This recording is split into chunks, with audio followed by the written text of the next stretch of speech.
Halo semua, selamat datang di alur cerita film A For Movie. Gimana kabar kalian hari ini? Semoga sehat selalu dan dimudahkan segala urusannya. Pada episode kali ini Mimin mau ngebahas alur cerita film yang berjudul The Sniper yang dirilis pada tahun 2021. Ya udah, tanpa berlama-lama lagi, mari kita masuk ke filmnya. Semonggo.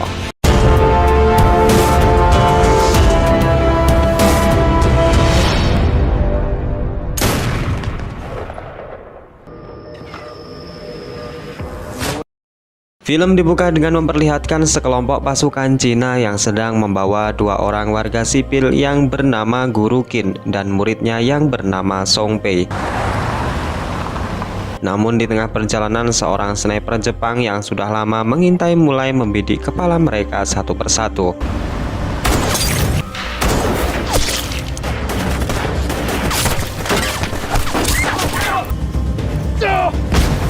Pasukan Cina kalah telak dan posisi mereka sangat tidak diuntungkan. Mereka terhimpit dan menyisakan satu orang tentara saja.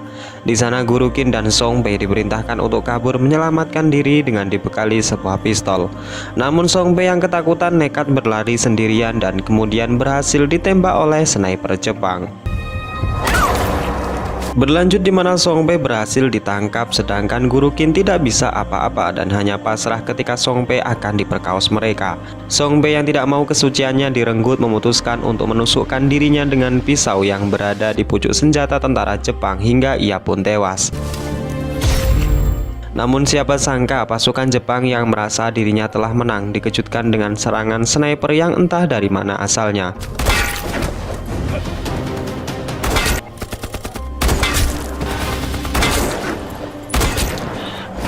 Tersisa satu tentara Jepang yang hendak membunuh Guru Qin, namun sniper yang cerdik kemudian memberikan kode dengan rekannya sehingga Guru Qin berhasil selamat.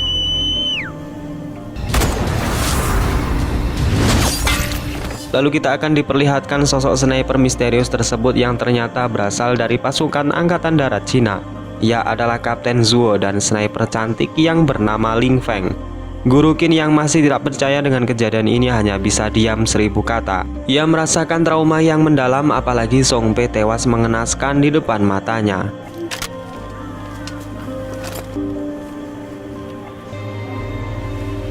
Singkat cerita, Ling Feng dan Zuo kemudian mengambil senjata musuh dan membawa Guru Qin ke markas Angkatan Darat China. Scene lalu menunjukkan sebuah desa di mana Guru Qin tinggal.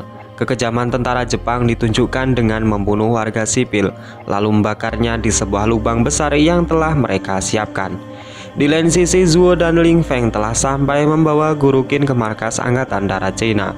Di sana seorang tentara marah setelah mengetahui jika Guru Qin merupakan seorang pengkhianat. Usut punya usut, Guru Qin sebelumnya bekerja sebagai pemecah kode bagi tentara Jepang. Namun hal itu karena di bawah ancaman jika menolak maka keluarganya akan dibantai. Mendengar hal itu, sang kapten kemudian memberikan kesempatan kepada Guru Qin. Biar bagaimanapun juga ia sudah mempertaruhkan nyawanya untuk kembali ke Cina dan ia akan dipulangkan ke desanya. Seorang tentara muda yang bernama Sin Men ditugaskan untuk penunjuk arah. Di sana Zuo dan pasukannya akan mengantar Guru Qin kembali ke desanya. Namun dalam misi ini Ling Feng tidak diikut sertakan dengan alasan ia adalah wanita yang baru saja menjalankan misi dan butuh banyak istirahat.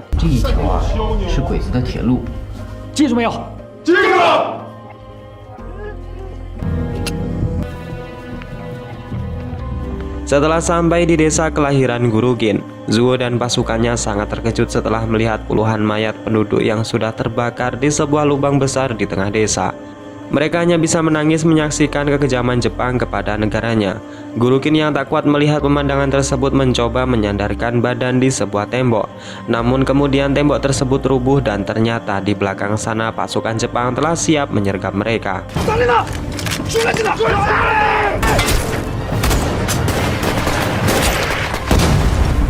Untungnya saja Ling Feng sebagai sniper berhasil menembak beberapa orang tentara Jepang.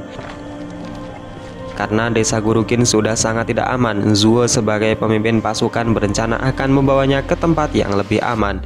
Sedikit perdebatan di mana salah seorang pasukan mengatakan jika misi sudah selesai di tempat ini. Namun Zuo tetap kekeh dengan keputusannya tersebut. Keesokan harinya saat pasukan beristirahat sambil menikmati sarapan, Zuo mendekati Guru Qin dan bertanya alasan mendasar kenapa dulu sempat masuk ke dalam tentara Jepang.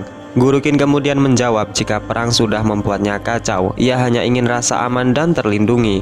Namun dengan Jepang ternyata justru membuat keluarganya dibunuh dengan kejam dan bahkan dirinya sekarang benar-benar dalam incaran mereka. Singkat cerita, perjalanan dilanjutkan sampai terbenamnya matahari. Namun setelah sampai di desa yang dimaksud, pasukan dikagetkan dengan adanya tentara Jepang yang sudah berada di sana. Mereka diam-diam mendekat untuk melihat seberapa banyak tentara Jepang dan tak sengaja pula melihat warga yang hendak keluar. Setelah sedikit bertanya dengan warga tersebut, mereka mendapatkan informasi jika telah 1 bulan yang lalu mereka datang ke desa ini. Sedangkan sebanyak 13 tentara Jepang saat ini sedang berada di sana untuk mengawasi mereka. Sedangkan kamp pasukan Jepang lainnya jauh berada di hutan belantara. Misi kemudian dijalankan di mana mereka akan menyerbu ke-13 tentara Jepang dengan harapan mereka tidak sempat memanggil bantuan dan mendapatkan tambahan kekuatan. Dan singkatnya, setelah rencana sudah disiapkan dengan matang, misi pun dijalankan.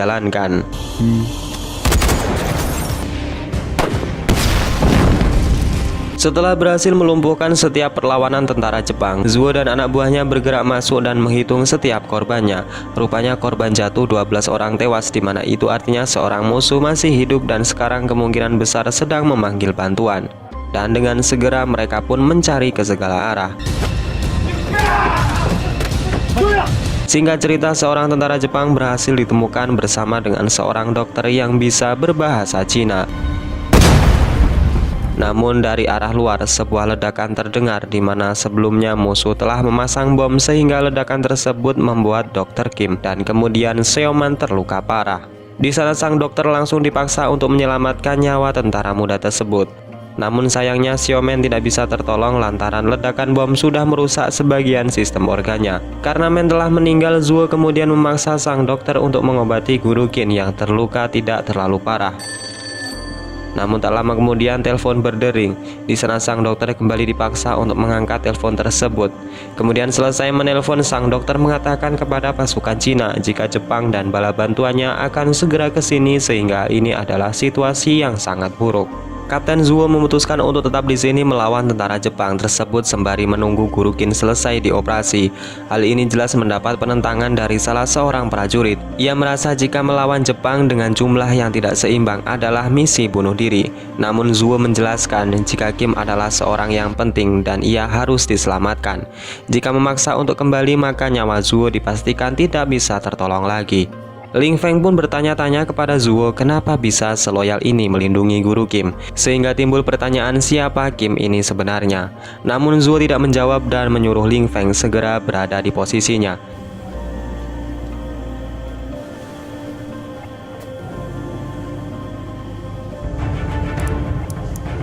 Sesaat setelah pasukan Cina selesai menyiapkan senjata dan amunisinya, pasukan Jepang yang berjumlah 15 orang tentara mulai terlihat mendekat dan pertempuran pun dimulai.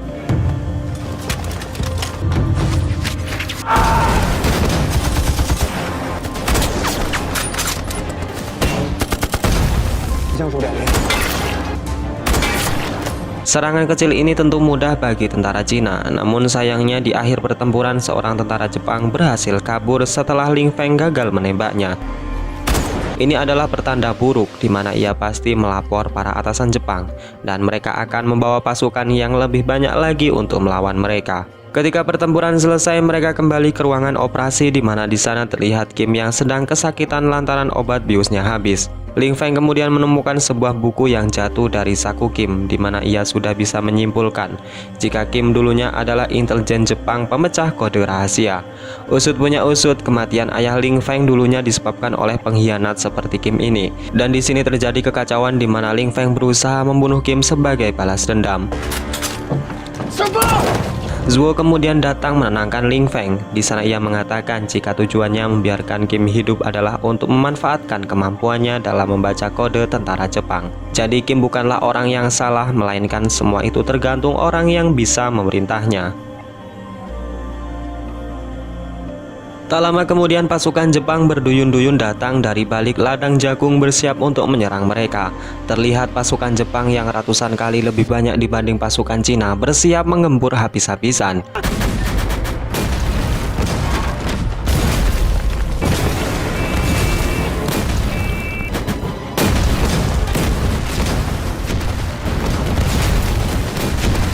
Guru Kim kemudian dievakuasi ke menara untuk menghindari meriam-meriam Jepang yang dilancarkan. Sesampainya di menara, dokter kembali melanjutkan operasinya, sedangkan Zuo, Ling Feng, dan prajurit Cina lainnya kembali bertempur melawan Jepang. Paman Liu kemudian merangkak maju dengan berbekal satu buah mortir dan sedikit iman di dadanya. Tujuannya adalah meledakkan amunisi Jepang walaupun ia sendiri harus mengorbankan nyawanya.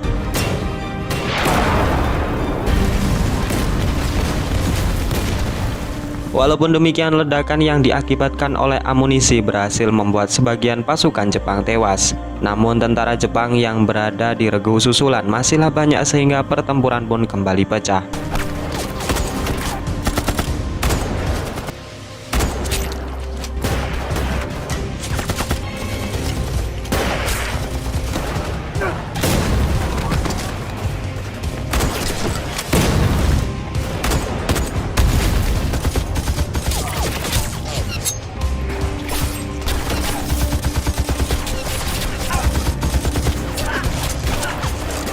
Singkat cerita, pasukan Jepang berhasil dilenyapkan tak tersisa. Di sana sang dokter meminta bantuan untuk mengambilkan peralatannya yang tertinggal. Seorang tentara Cina dengan senang hati menolongnya. Namun saat ia hendak kembali, rupanya sniper Jepang mulai menampakkan eksistensinya dengan menembak dua orang tentara Cina.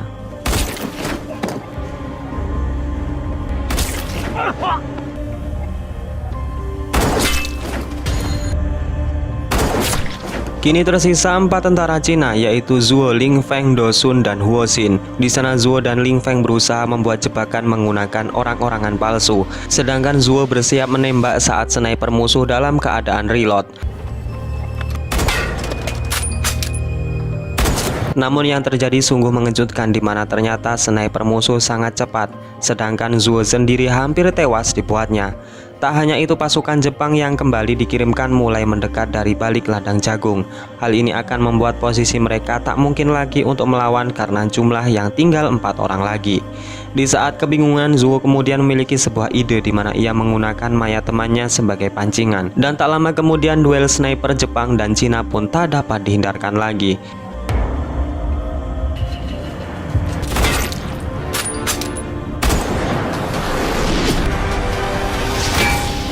Setelah sniper musuh berhasil dilumpuhkan, pertempuran kembali pecah setelah pasukan bantuan Cina kembali mendekat.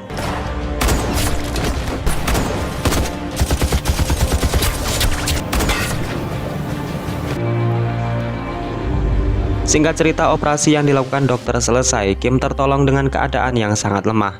Ia harus dibawa ke rumah sakit agar mendapat penanganan yang lebih lanjut.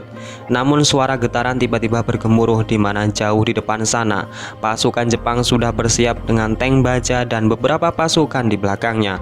Tentu ini keadaan yang sangat sulit, sementara mereka harus membawa Kim ke rumah sakit dan harus bertahan juga dari gempuran tentara Jepang yang sekarang tidak main-main lagi.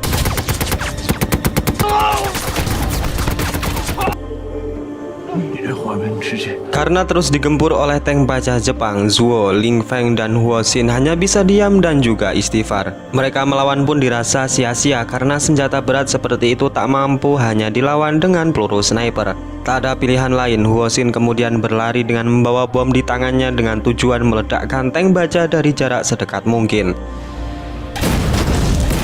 Karena pasukan Jepang masih banyak, Zuo menyuruh Ling Feng untuk membawa dokter dan guru Kim pergi. Di sana Zuo akan mengorbankan dirinya dan selama mungkin menahan tentara Jepang agar mereka dapat kabur. Ling Feng dengan berat hati meninggalkan Zuo sendirian. Ia berlari menangis mengikhlaskan pria yang dicintainya mati mengorbankan nyawa. Scene menyedihkan kemudian ditunjukkan setelah pasukan Jepang bertemu dengan Zuo yang saat itu sedang santai. Pasukan Jepang kebingungan dengan tingkah Zuo yang sama sekali tak takut dan kabur dengan mereka. Usut punya usut, Zuo sudah bersiap dengan bom bunuh diri sehingga melenyapkan mereka semua.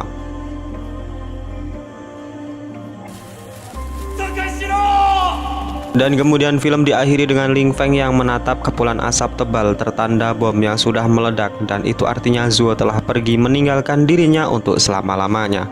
Dan kemudian film ini pun selesai. Ya udah, segitu aja guys alur cerita pada episode kali ini. Semoga dapat menghibur dan mengisi waktu kosong kalian. Saya Najah undur diri. Wassalamualaikum warahmatullahi wabarakatuh.